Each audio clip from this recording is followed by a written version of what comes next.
Hi, we continue in 1 Kings 2 today with David dead and Solomon firmly on the throne, as you can see on the left side of the screen as we begin today. And the scene we're going to face today is an astounding one, where Adonijah shows unbelievable naivete, or we could just plain out say stupidity, in asking Bathsheba for Abishag, at least to ask Solomon for Abishag. But what's going on with Bathsheba here? Does she understand what's going on? Could she be that naive? There are many signs that are not. But as we've been looking at through this whole story and the succession in these first two chapters, intentions of characters are hidden deeply behind the language and behind the narrator. So there's plenty of room for us to try to imagine for ourselves what's going on. So if you haven't been watching this sequence, I've been following these questions here and interpreting 1st and 2nd Kings, 1 Kings 1 and 2, which I went over in the introductory video after the video about 1 Kings and 2 Kings overall. Now we're on this scene here. We just seen David order the death of Joab and others, and now we ask this question: why would Adonijah ask Bathsheba to ask David for Abishag, given its seemingly obvious implications? And why does she do it? So as we look at our passage today, I reshaped this after I posted at radicalbible.net, so I'll post it again with this form here. This is not a chiasm as we saw up here, this chiasm around David's instructions, but what scholars might sometimes call parallel panels, where Adonijah comes into Bathsheba and asks, and then Bathsheba goes into Solomon and asks. And although I've only highlighted the key words there, you can see how several phrases are repeated on both sides about turning your face away from me or back from me. We see it twice on each side. It's an interesting phrase, given that Adonijah and Bathsheba use it, and then Solomon uses it on this side, and they both end with a request about Abishag, and then we get Solomon's follow-up. And Solomon, not surprisingly, is amazed at the request, and Bathsheba says nothing. In fact, we don't see or hear about Bathsheba after this scene anywhere else again. But what is she thinking? And we have to at least imagine that, because that says something about the lineaments of power as Solomon takes the throne. So let's just jump right in here with verse 12. As Beale notes, the placement of this narrative immediately prior to the portrayal of Solomon's wisdom and power in 1 Kings 3-4 suggests a malicious and self-destructive side to Israel's great monarch. I note further, she sees this as, quote, the product of a Josianic Deuteronomistic historian that was designed to discredit Solomon. And that might be, although, as I've been noting throughout, there's much to discredit Solomon from any perspective, even from those who might be trying to justify why he's king. And discredit depends on what your criteria are. If getting rid of your enemies discredits him, well, then what's a king for if it's not to secure the nation and protect him and the people from their enemies? So I think we might read it now as something inappropriate, but how many presidents and how many other leaders don't make sure that opponents are gone, if not dead, at least discredited in one way or another? So it's not really foreign to politics as it's been practiced throughout, and it doesn't necessarily require a later addition to suggest that the original authors at the time of Solomon didn't have ambiguous feelings about him as well. So, firmly established we see here, and I was noting that's a key word. We see it here, and it'll come in Solomon's mouth here at the end of this, claiming that Yahweh has done it, but there's no evidence of that whatsoever. And it's part of what we see in our society as well, and throughout history, as people claiming God's on their side, but just because people claim it doesn't make it so.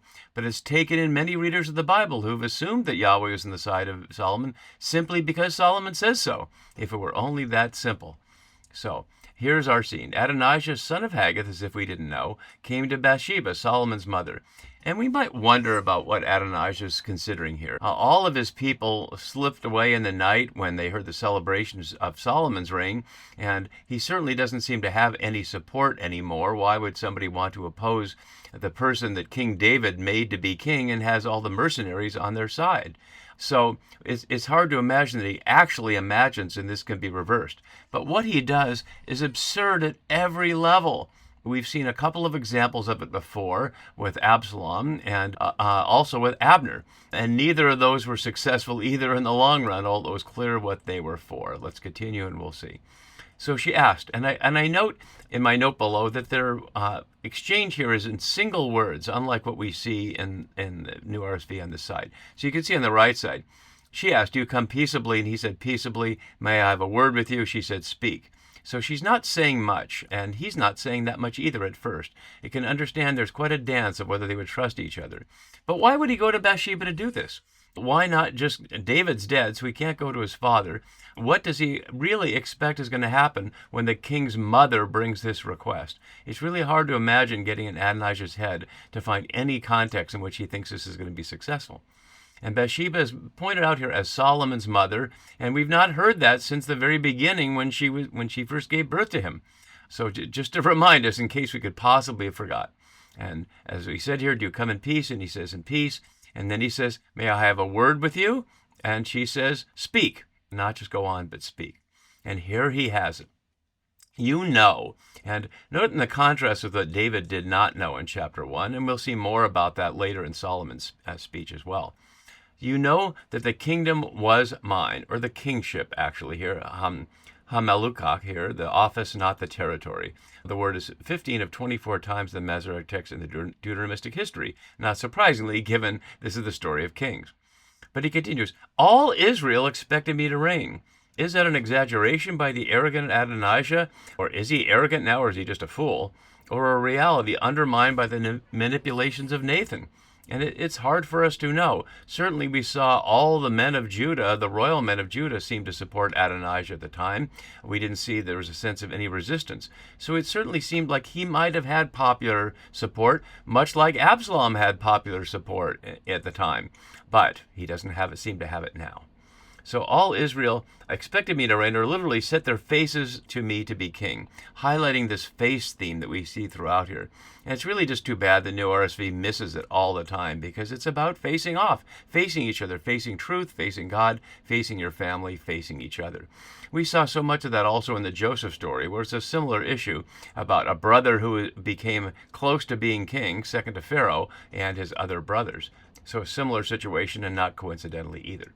He continues, the kingdom has turned about. That's an interesting way to put it, or returned, and that's also a word that's being used repeatedly, connected with turn back your face. So as the kingdom is turned, the question is, will faces turn? And become my brothers, not your sons, he notes, could have said to her, your sons, for it was his from Yahweh. And isn't it interesting that both Adonijah and Solomon claim that Solomon's kingship is a function of Yahweh? It's understandable why Solomon would want to say that. But why would Adonijah want to say that? Why would he want to claim that Solomon's kingship is from Yahweh, which would obviously make what he's trying to do go against Yahweh? He didn't have to say it. It's just another unforced error on Adonijah's part. We're seeing good reasons why he's not the choice of David here, if that's actually what happened in the first place or in the second place. And now the language is really convoluted in the New RSV. We really can't see it well, so I really want to follow it on this side here. He says, I have one ask to make of you. Here, the word request is she'elah. But later we'll see it's sha'al, and we'll see it here. That's the please here, but we'll see throughout the many other asks that it's sha'al, and I'll get to those as we go.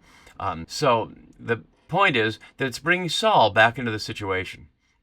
Adonijah is representing in a certain way the ask, the sa'al, the sha'al here. What are we supposed to do with that? Is it still underlying the fact that the people of Israel, first the people of Benjamin around Saul, but then those who joined David, have never really wanted to be part of a monarchy in Jerusalem? And that's not just an empty question, because when Solomon's dead, we'll hear that the elders of Israel will come to his son and say, your father was harsh on us, and they will all leave and follow Jeroboam and not Solomon's son Rehoboam. So there's some suspicion that that Adonijah is saying is right here, that Israel does not want to be part of a Jerusalem-centered monarchy. They only were under David because they had no choice after Saul died and after Abner was killed. So they turned to David at that point in desperation. But we really don't know about the people of Israel in relation to the Jerusalem-centered monarchy. Okay, so he will not refuse you, or literally, he will not turn his face away from you, turn back his face. And here it is, to give me Abishag the Shunammite as my wife or as my woman. It just seems completely impossible. As my note below has, within a reading of the Ulam story beginning with 1 Kings 1 and 2, Adonijah is the traveler who seeks the Ulam from the rich man Solomon that belonged to the poor man David, but he won't get it. I was noting that back at the very beginning of 1 Kings as well, that master metaphor that Nathan offered to explain the Uriah Bathsheba thing and get David to fall into the trap and have Nathan say, you are the man. And we noted at the time that it's a master metaphor throughout the entire books of Kings. So as fuel and gun note here, some claim that to ask for the former king's concubine is tantamount to making a formal claim to the kingdom, and that this is what Adonijah is doing here. But it is not clear that Abishag was ever David's concubine, and more to the point, neither is it easy to imagine Adonijah being quite so brazenly stupid. The narrator provides us with one clue at least in 1 Kings 1:15. Abishag is witness to the subsequent conversations. Is that her problem? Does Abishag know too much? Does Solomon suspect that she knows more than she should, and Adonijah is seeking that knowledge to his own political ends? Solomon fears the woman and kills the man. And that's an interesting way to read it, given that we don't know the intentions here. It's true that it's not clear that Abishag was ever David's concubine, in the sense the text said he didn't know her, which is to say he didn't have sex with her. But she's certainly playing that role, and we certainly don't know if David had sex with the other women who were his concubines either. They're just simply described in the more precise language as secondary woman, concubine being an unnecessarily pejorative term, which Abishag is not called. And so Fuel and Gun are certainly right to say, is there an interpretation that doesn't make Adonijah seem quite so stupid? And I noted at the time that Abishag was in the room listening to the Nathan and Bathsheba business. But we've not heard her say anything, and we don't know what she would say anyway. At this point, all she knows is that Nathan and Bathsheba set up David to say that didn't you promise Solomon would be king? But he ended up admitting he did that, so that cat's long out of the bag. David is dead and Solomon's on the throne. So it's not clear what Abishag knows at this point that would be too much and that would cause any trouble. But it's interesting to hear their alternative reading of it. And she continues and simply says in one word, tov, good. And as my note has here, at one level I noted earlier in my work, Bathsheba clearly doesn't understand the sexual politics involved, which is surprising given the way she got where she is. That's one way to read it, but I could also challenge my own note and say maybe she understands it very well and is letting Adonijah hang himself with just enough rope. What would she get if she said no? She'd certainly make an enemy out of him, but she doesn't need to be in the middle of this. She can just know that Solomon is not going to do that, and I'll just pass it along and let Solomon take care of it. As Coogan notes below, Bathsheba's conduct here and in the interview with Solomon that follows is artfully ambiguous. Was she meant to be portrayed as going along with Adonijah so as to lead him into Solomon's clutches, or are we to imagine her as believing that there was nothing untoward in the request, highlighting, as almost all scholars have to do, the wonderful ambiguity with which our story is written here? So let's go down a little farther and we'll continue. She says, I will speak to the king on your behalf. And we have that there. And notice a little hinge between what she finishes and the next scene. So she went into King Solomon here. As she went to David on behalf of Solomon, now she reverses the order. Throughout, Bathsheba operates on the behest of men's requests and commands. But again, even with the Nathan situation, we didn't know. Did she not know that? Was Nathan informing her of things she didn't know otherwise? Namely, that David had supposedly made Solomon king? You'd think the mother would know that, but it wasn't clear. So Bathsheba, last mentioned here, went to King Solomon to speak to him on behalf of Adonijah. The king rose to meet her and bowed down to her. And isn't that amazing? As my note below has, I had an interesting conversation with ChatGPT, which tried to convince me there were parallel versions of this, but there are not. As Beale notes, given the suspicious circumstances by which Solomon comes to power, Bathsheba's power over Solomon suggests that something is amiss. And it's not just that. It's not just that he bows down to her, that no man ever does to any woman anywhere in the Bible, but then he does this. Then he sat on his throne and had a throne brought for the king's mother. And notice speaking of himself in the third person through the narrator here, not for his own mother, the king's mother. In this role, she too gets a throne. Note in 1 Kings 15, we'll see the title Gebera used for a queen mother, but there's no title for it here. And again, she's not in the story afterwards, and she plays no role there. But he's at least honoring that he wouldn't be on the throne if she wasn't with him on the throne, and maybe that's because he's still young. We don't know, but he's going to act like someone who's in charge of the situation as he responds, and we'll see in a moment. So she continues here, and my note continues to raise the same questions I've just been raising, so we don't need to look at that. She adds here, I have one small request, a ketanah, added by Bathsheba. Does she really think it's a small request, or is she being sarcastic? Is there a wink here? Is she imagining that he's going to wink at her, saying, can you imagine how stupid your brother Adonijah is that he gave me this request to ask of you? But there it is. So I have it here on this side with the various asks, one ask to make of you. And do not turn back your face. And the king said, "Make your ask, I will not turn back my face," paralleling exactly what we saw in the earlier scene. And so she says, straight out, this is what she has to say: "Let Abishag the Shunammite be given to your brother Adonijah as his woman." It's astounding. It's astounding that she just comes right out and says it. We don't know the body language and we don't know the tone. And my wife Sue, as a spiritual director, is always helping me understand that in my behavior and other human behavior, tone and body language are so important. But we don't have those, of course, in a written text. So all we have is the aesthetic brilliance of the writers to give us as much as they choose to give us. So King Solomon, notice not her son now, but King Solomon, answered his mother, "And why do you ask?" And this phrase, "why do you ask," is become a catchphrase in Deuteronomistic history, always with negative implications. I don't need to go back to these. You can look at them yourself in Judges 13:18 and in 1 Samuel 28:16, but both making it a rhetorical question of like, that's an absurd thing to ask. But it's continuing the Sha'al play. Why are you Sha'aling for Abishag the Shunammite? Sha'al for the kingdom as well. And I'm sure the audience must have laughed at hearing the constant reference to Sha'al throughout the whole thing. This is kingship, the throne of kingship, as we also saw in the previous scene. And now there's an interesting element that has been true but hasn't been named out loud by anybody. "For he is my elder brother. Ask not only for him, but also for the priest Abiathar and for Joab, son of Zeruiah." This, as my note below, has explicitly linking the plotting over the old man with that of Rebekah with Jacob over Isaac for the birthright. Solomon is here as Jacob to Adonijah's Esau with a very different outcome. Solomon gets the throne as the younger brother, as Jacob got the blessing as the younger brother. But Jacob and Esau worked it out in peace, and Solomon and Adonijah are not working out in peace. One of the differences between the religion of creation text in Genesis and the religion of empire text here. In Genesis, Jacob certainly thought his brother might kill him, and yet that's not what happened. Genesis illustrating that brothers can work at things out, and even pharaohs and foreigners can work things out without violence. So, but not here. "For he is my elder brother, not only ask for him, but also for the others." And it's interesting that he mentions Abiathar, who will be the next victim of Solomon, as you can see already in verse 26, not mentioned by David, but we already heard that David said Joab's gray head must go down to Sheol. So King Solomon swore by Yahweh, "So may God do to me and more also," using a generic language here, but here the word is Yosef. The word for also or adding is Joseph. So maybe Joseph me, and isn't that a very interesting thing? Because he's in the role of Joseph in relation to his brothers. He's got this authority as ruler of the land, as Joseph did over Egypt. And Joseph, in the face of his brothers who were afraid of him, welcomed them to the land of Egypt, which might not have been good in the short run, but at least he didn't kill them. But Solomon has different plans for his brother.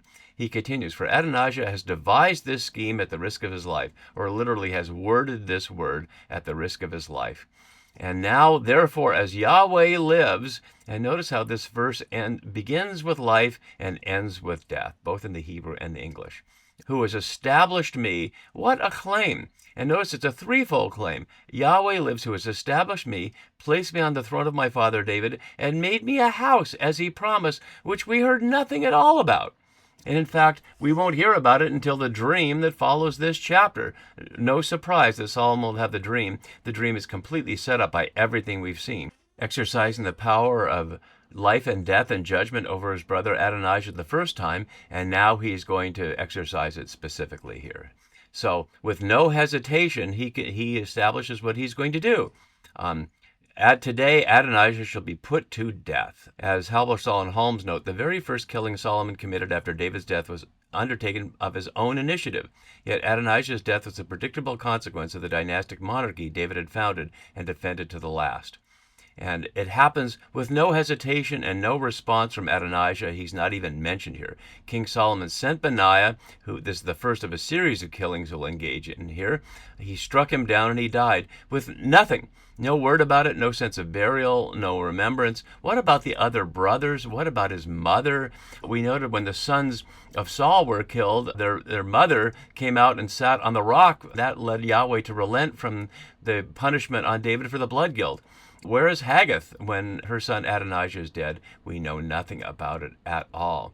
As Beale notes, Adonijah's death marks the end of the Hebron-based faction of the Davidic house, and next it will be Abiathar who will get the message of the stern King Solomon. See you for that next time.